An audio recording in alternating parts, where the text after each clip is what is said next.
we have to illustrate the effect of contraction monetary policy in the ADAS model.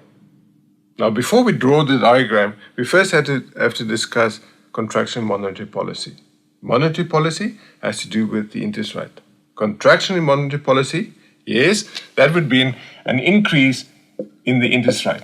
An increase in interest rate leads to a decrease demand for investment funds. So investment spending decreases.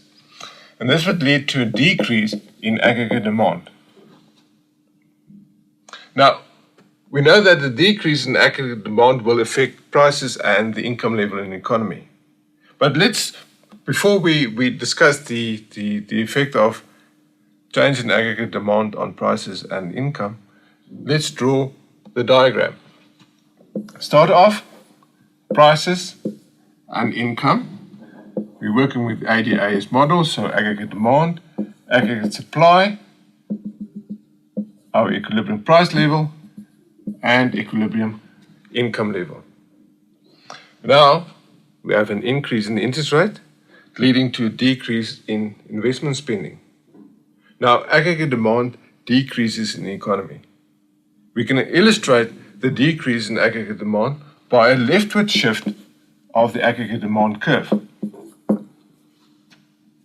The economy was in equilibrium at price level PE and YE. But it moves now to a new equilibrium point, P1 and Y1.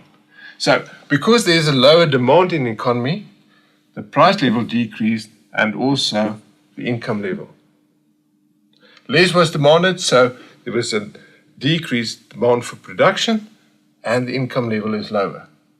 Now we can conclude our chain of causality. This decrease in aggregate demand leads to a decrease in income and also a decrease in the price level.